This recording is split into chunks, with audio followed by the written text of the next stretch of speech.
say you have a very small GB, like very small RAM, very small. So let's say I opened 3 tabs. Let's say firstly I open the tab 1, then I open the tab 2. Let's say in tab 1 I am like playing a DP lecture on YouTube. On tab 2 I am playing a graph lecture. Then after that I open a tab 3 on which I am seeing corn images. Again, that's a corn bhutta. Okay, that I am seeing corn images. Now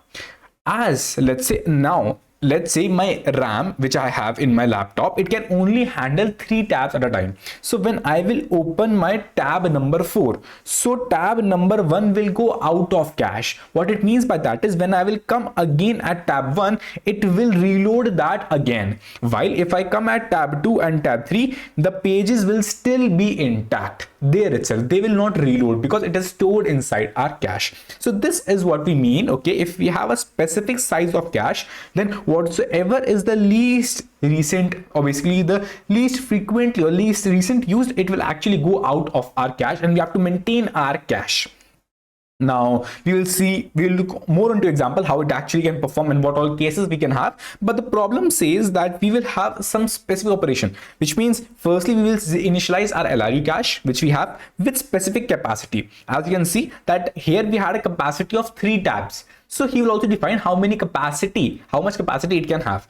Then we will have a get call which will actually ask you and give you a key, and you have to return, okay, the value of the key, which means the put call for him will be a key value pair. So as I showed you, here is a tab. So tab number is actually the key and the value for it is the content of the tab. So same way you will be given a key value pair that, okay, just put that specific tab. Key is this, which is the tab number, and the content is the value. So you have to specifically put the key value in your LRU cache. And then if I ask you, okay, now operate this specific tab. So if I ask you go and operate this specific key, which means specific tab, then you will go on to it and get the value for that specific tab. Now, and if that tab is not even there in the cache, then you have to simply return the -1. You can only access this get, okay, if it is actually in the cache, right? Okay, now we have to just implement all of this in O of 1 average time. Okay, now let's see that how the question actually says and how the function, how internally it actually work. So let's take the example which was given in the input itself. So we have this LRU cache initialized with size 2. How? Because LRU cache is the first command and it is the constructor initializing the capacity of our LRU cache. Now when this is done, our first put call is, okay, put a 1,1. Put a 1,1. 1, the first value is a key, next value is a, so the first parameter is a key, next parameter is a value. So we will just simply in our LRU cache of size 2, we'll simply put, okay, I'll put a 1,1. It's simple, it's empty, I can simply do it. Next time he asked me to put a 2,2. Now you have to keep on maintaining the least recently used. So what I'll do is I'll push in the front. Now front say, okay, if I can access something from front, which is okay, it is the most recent stuff. It is the most recent stuff. And remember, this is your cache size. It should never go beyond the capacity. Okay, cool. Now I'll get 1. So I'll search for 1. And oh, firstly, if I am calling some tab, which means I'm going on to that tab, so for sure it is now the most recent used. So wherever is 1, okay, get that specific 1 wherever it is there, remove it and then bring it in the front, because now it is the most recent use because I'm calling that key, I'm calling that tab. So he will come in the front. Okay, he'll come in the front. So as you can see, my 1,1 came in the front because the key was 1. Now I can extract its value. Okay, it's a 1. So this is how you saw that even if I do a get call, firstly that thing should come in the front and then I'll get the value because I'm accessing it. Now if I just do a put call 3,3, okay, put call as in, okay, it will go in the front. Now as you saw, if 3,3 will go in the front, the cache size will become a 3, but a capacity was a 2. So you know, okay, you are pushing in, okay, this is the most recent, this is the next most recent, and then so on and so forth. So for sure, if the capacity size increases, then remove the last element, remove it for sure. So now I'll simply remove it. Now let's say if I do a get call to 2. Oh, 2 is not even there in my cache, so it will return a -1. If it would have been there in the cache, then I would have firstly bought it in the front and then would have got the value from it. Okay, great. Now I'll simply do a call to 4,4. then okay, put call, which means it will go in the front, size became more than 2, so it will, last element will go out. Okay, cool. I do a get call to 3. Okay, get call to 3 you can see is here, but get, okay, 3 at least is here, then I'll get call to him, he will come in the front. Now I can get its value, I get its value, which is actually a 3. Okay, last operation is get 4 comma 4. Again 4 comma 4, I am getting it is actually there, get it in the front. Okay, get it in the front, as you can see it has come in the front, and then get its value, which is this 4, and that's the answer. So you saw that you want some operations to be done. Now what are the operation like? So if you just go back and see that, okay, firstly was a put call, which means you are adding in the front, right? Then was the get call, which means, okay, get call, firstly you want to know if that specific key is there in the cache or not, in this data structure or not. So basically I want to know that for sure wherever this specific, let's say I do a get call, so I'll do a get call to them, so wherever he is there inside my entire cache, he should actually be brought in the front. So wherever he is there, he should actually be got in the front. That's it. Now let's say if I do a put call to something, now the cache size increases, so whatsoever in the last, it should actually be deleted from the entire cache. Okay, other operation which you saw that, okay, if something I do a get call, again he should come in the front wherever he is in the entire cache, which means in the entire list, he should come in the front. So I should delete it from wherever he it is and should bring him at the front, and that is the operation which I have to do. So if I summarize my operations, it is, okay, I have to add something in my front whenever I'm doing a put call. I have to delete something from the back whenever my size exceeds the actual capacity. And also my other operation is, if I do a get call to something, then wherever he is in the entire list, he has to remove from that portion, get it in the front. So delete from anywhere in the entire list and get it in the front. Now if the operation 1 and operation 2 were the only operation, I could have simply used a DQ, adding in the front, removing from the back. But if I have to remove a specific element from the mid, obviously any point in the entire list, then I will have to use a doubly linked list. That's how we reached onto a data structure that now we know, okay, we have to use a doubly linked list. Great. Now bhaiya, doubly linked list, what structure it would have specifically? Okay, a doubly linked list has simply a left pointer, a right pointer, and a value.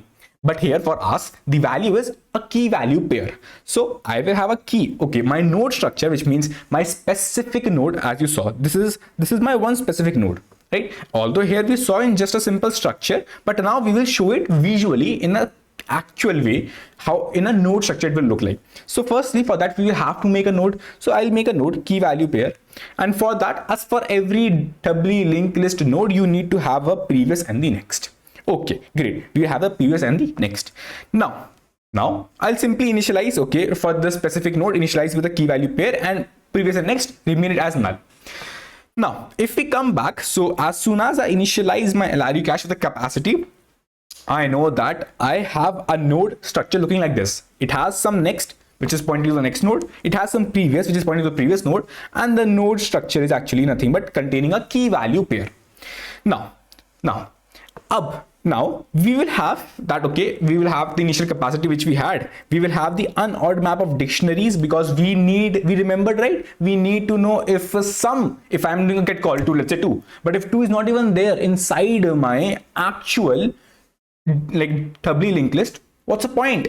I could not even remove it. I have to return a -1. So a doubly linked list will maintain if something is actually present inside our dictionary or not. Because every time I can't go in the entire list and say, hey, are you present or not? If yes, then okay, you will bring in the front.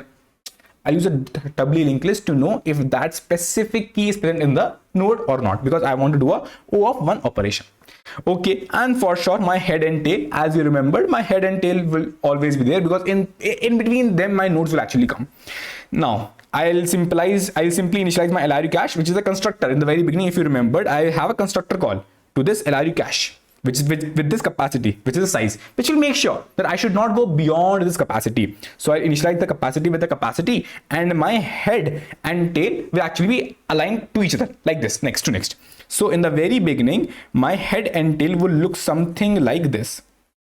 That, okay, head is pointing to tail and tail is pointing to head, like this. now I will keep on inserting my elements in between it so as to keep it a LRU, least recently used. Okay, and my dictionary is in the beginning empty because I have not encountered any element. It's just that I've initialized my capacity, which is the 2 in the very beginning. Now comes the operation. Again, the same example. We will do a put call 1, 1, which you saw also that we will just simply push it in the front. Now, pushing in the front in the doubly linked list, which means, okay, after head, this specific node of key value pair, which is 1, 1, should actually be pushed. And I've actually seen this. So in my dictionary, I should say, okay, key, which means the node key is 1, because I need to do a get call from the node key values. So I'll do a key and then the node pointer, which means, okay, just saying, okay, it's an entire node structure. You can get it from your specific key. But bhaiya, you just wanted the value of the key, right? Then why you stored the entire node pointer, which means why are you storing the entire node itself, as in the pointer to the entire node? Why don't you just store the int, which is it is the key? Okay, we know that. Why don't you store the value? Because if you remembered that if I am asking you get it, so you will get it. Firstly, you will check it if it is in the dictionary or not. If it is in the dictionary, then from wherever location it is, you have to remove that entire thing out and then put it in the front. So to remove it, you need to know, okay, okay, this is the node, what his left is, what his right is, and then remove it so that left and right can attach with each other and then put it in the front. So you need to know the actual node itself, so as to know its left and right. That's the reason we just put a dictionary as int, node star. Now, great. So we saw that, okay, when we do a put call, we are simply pushing in the front. Now let's see, that's a very basic operation. If I do a put call, I know it's a key, I know it's a value. Now, if something is actually inside my dictionary, as you saw, I'll simply remove it. So we know one thing, that okay, we will simply remove it. Something is already inside, we will simply remove it. Now bhaiya, what is the remove function and stuff? We will see that, but we will simply remove it. Whatever is the old one inside, we will simply remove it because new one is coming, new one is about to get put. Okay. Now the new one, the node which is about to get put, I'll make a new node with the specific key and value, right? I will firstly update my dictionary. Okay, this new node is coming with this new, okay, this key is coming with this specific new node, and now add this node in the front. So what I'll do is, I know, okay, whenever I do a add operation, the node will be added in the front. What we mean by front is, front means just after the head. So we know one thing, okay, we'll get the first node, which is just after the head, existing first node, which is just after the head. Now we have got this first node with us. We just have to place our new node in between the head and the first node. Okay, I'll just simply place the new node in between the head and the first node. Simply, you know, okay, right now my head is pointing, its head's previous is pointing to my first node, and previous and first node's next is pointing to my head. This is a current state. I just need to insert my new node in between of them. So what I'll do is, I'll simply say, okay, first node's next will become node. So first node's next, it became my new node. And the same way, node's previous will become my first node. Okay, node's previous will become my first node. And the same way, node's next will become my head. Node's next will become my head. And node's previous will become my node. Node's previous will become my node. And that's how I've inserted my new node in between my head and the first node. Right? Okay, very great. So this is how I've inserted the node. But if you remembered one thing, that if our dictionary size goes beyond, if I go back, then if our dictionary size goes beyond the capacity which we initialized in the very beginning, I have to remove this from the end. So I'll do the same stuff, exact same stuff. I'll check if my dictionary size is more than the capacity, then please remove the end element. So I'll just simply say, this is the node which I have to delete, right? Which is the tails, because tail is storing the end, super end. Tail is storing the tail. If I do a tail, tail is storing this specific. So I need to know that after tail. So if I have nodes like this, so this is the head, this is the tail, which will remain as it is. So this is the last node which needs to be removed. So I'll just say tails next, because you know tails next is this specific node. So just simply remove this specific node. So I'll just go and remove this specific node. Now if I'm just saying, okay, remove this node, so I'll simply look for, okay, what is his next, what is his previous, as in what is his next, what is his previous, and then remove it, attach both of them. So I'll just simply do, okay, I need to know, okay, I am removing this specific node. This is the node 1, this is the node 2, which is, this is the next node to node. Node 1 is the node's next, node 2 is the node's previous. So I just have to attach both of them. That's it. Which means node 2 next will become node 1 and node 1 previous should become actually a node 2. So I'll do the same thing. Nodes previous, which is again nodes previous is actually a node 2. Its next should become a node 1. So nodes previous, which is node 2, its next should become a node 1, and node 1 is nothing but nodes next is the node 1. And the same way nodes next, which is node 1, its previous should become a node 2, its previous should become a node 2, and node 2 is nothing but nodes previous, node 2. And this is how I can simply attach my node 1 and node 2, and thus removing my node in between. And that's how I can simply remove any specific node. Okay, that is the add operation which we, sorry, that's a put operation which we have done. And the same way it will actually go. Let's say here again, I'll do a put operation, put it in the front. Same. If it is already there, then remove it, then add the new node, and then check if the size increases, and then simply remove the end node. And the same way, if I do a get call, now comes the interesting part. If I do a get call, so wherever the node is present, and how I will get to know, simply using my dictionary which I have been maintaining. As you remembered, we have been maintaining a dictionary. It's the only reason to maintain a dictionary. We'll simply check this specific dictionary. Oh, it's there. Simply now go and firstly remove it. If it is there, if it is not even there, simply return a -1. If it is there, simply remove it. Okay, I'll simply remove it, and then I'll push it in the front of the queue because it is the most recent accessed node. Now how it will actually work, we can actually go and work and do a get call by just saying, okay, if it is not even there in my actual dictionary, return a -1. If it is there, firstly get the node, remove the node from wherever location is, add the node in the super front. See, this remove operation will remove the node from anywhere in the queue. This add will only add it to the front of my doubly linked list. And then when I have removed and added at the current location, simply return the node's value which I wanted to return. Because if it is not even there, it will simply return a -1 from here itself. So that's the only operation which we have to do. So if I do a get call, it will simply get this specific node from wherever in the entire linked list, remove it, and then add it in the front, and then return the value. And the same way, put will actually put it in the front. If the size increases, remove from the back, and get, okay, remove anywhere from where it is, anywhere, okay, it is not even there, simply return a -1. Just put it in the super front. Get, simply just get it. And if I get it, okay, I have to, okay, it's actually there, then get it, put it in the front, and then simply return the value. And the same bit actually perform.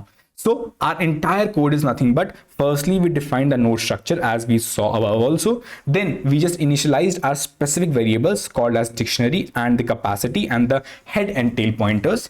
Now our main functions which we have to perform was this get operation, which will simply get the specific value of the node, and if I'm getting the value, I have to remove it from that specific location and put it in the front. So I'll firstly check if it is actually there inside my linked list. If yes, then I'll get the node, I'll remove the node, I'll put it actually in the front, and then I'll simply return that specific value. Now this is the get operation which you have to do. Other operation, main operation was do a put call. Simply put call. If it is already there, simply, if it is already there, the key is already there, simply remove that key because I know I'm about to insert a new value for that specific key. I'll make a new node. I'll simply put it in the dictionary which I have. I'll add the specific node in the front, and if the size increases, I'll remove the end of, which means I'll simply remove the endmost node, which is the last used node from the linked list, which means I'll simply remove that specific tails next, and will simply remove it, and then simply erase from the dictionary also. Now this put function is done, the get function is done. Now I'll just simply have my add and remove. Add will simply add in the front of the doubly linked list, and remove will actually remove the last element, or basically the end of the doubly linked list. And that's how you can simply perform all the operations in O of one time. I hope that you guys are right again. Bye bye. One more thing before going is that there is another shortcut way without using doubly linked. There is another shortcut way in all the languages. For example, in your Java, we have your linked hash map. In C++, you have your list, and in Python, you have your ordered dictionary. With this, you don't have to make all these and do all these operations of add, remove, and stuff. You are already provided with these STLs to use it. But if in an interview it is asked, there's no way you're gonna use these inbuilt libraries. It's the same way the interviewer is asking you, can you please do a merge sort? And you just write sort s v.begin, v.end, and you give him the answer. This is not gonna be used in an interview. It's just for your knowledge that you can actually look at the code, that okay, it's a very short and simple code by using some inbuilt libraries, but it is not what the interviewer is looking for in an actual interview. Cool.